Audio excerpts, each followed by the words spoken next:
Topic was to evaluate the accuracy of Assassin's Creed Origins in correlation to history, and I found that this game was suggestively extremely accurate in the way it represented ancient Egypt. Now, the main character in Assassin's Creed Origins is named Bayek. He is classified as being a Medjay within the game, which is described as being a desert ranger police. Every Medjay was well respected, and they would perform roles of high importance, which mainly included protecting Egypt and everyone who lived there. The problem with Bayek being a Medjay was that they weren't actually around at this time in history. In fact, Medjays were around from as early as 2400 BC to 500 BC, and Bayek, the main character of this game, is said to be the last Medjay alive. Though the game knew that Medjays weren't around in this time period, which was the Ptolemaic period in 49 BC, they were simply looking to enhance the game for the players. As for the weapons in Assassin's Creed Origins, they were expectedly as accurate as what they are, meaning that the creators of the game, though wanting to make things as accurate as possible, also wanted the game to be interesting and as appealing as possible to the audience, hence the swordfish. And for the other swords, such as the dual swords, regular swords, heavy blades, spears, spectres, heavy blunt, and sickle swords, they were all completely accurate for the time they were in. And so what we find now is that 50% of the weapons in this game are accurate to history. Moving on to the accuracy of the landmarks within Assassin's Creed Origins are the Pyramids of Giza. Now, the pyramids are suggested to have looked exactly as they are in-game by Egyptologists. They were covered in smooth polished limestone that was shaped to fit together in pieces on the pyramids, which meant that they would reflect light off the sun, resembling brilliant light forms. In the game, the pyramids have chambers of the king at the time. Though the chambers were never actually finished in real life, the creators went ahead and finished what they thought the chambers would have looked like. Though this creates more gameplay and fun for the players, it also presents an inaccuracy. The Temple of Apollo was built at the height of the Greek civilization in the second half of the 5th century, around 420 to 400 BC. It lasted until the Roman period was burnt down during the Jewish rebellion of 115 to 117 AD. It was then rebuilt, this time in a Doric style. It has also been speculated that this was a time of the ground level change. It was damaged in an earthquake in the 3rd century but was later repaired.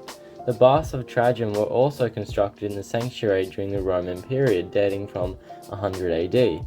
This leaves suggestions open to what it would have looked like before it was burnt and rebuilt. The image of the temple we have today is quite different to what it would have looked like when it was first built. The Amphitheatre of Cyrene was a colosseum made to serve many purposes, and most of which were iconic. However, they were also used for entertainment, which surprisingly included more than just the bloodthirsty sport of men and beasts fighting to the death. It was also used for sacred occasions, church services and plays.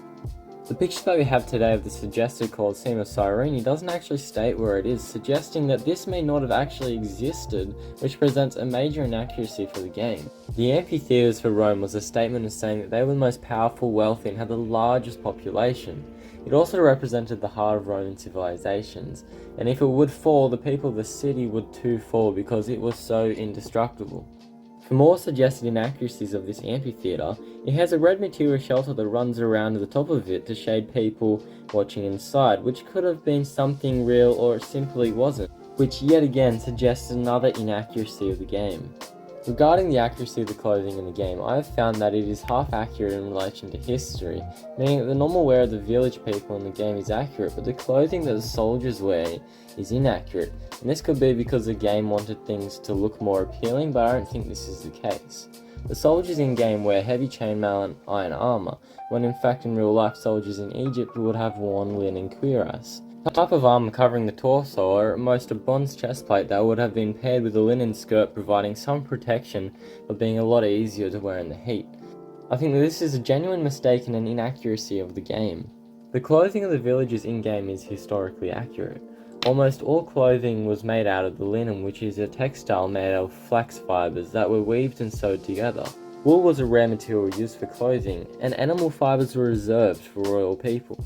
Lower class people like peasants would often be seen wearing nothing or a sheet made of flax. Women would wear simple sheath dresses whose length depended on their social class. The style would also either cover the breasts or sit just underneath. They would also sometimes wear small capes that would wrap around their neck to help the dress stay on.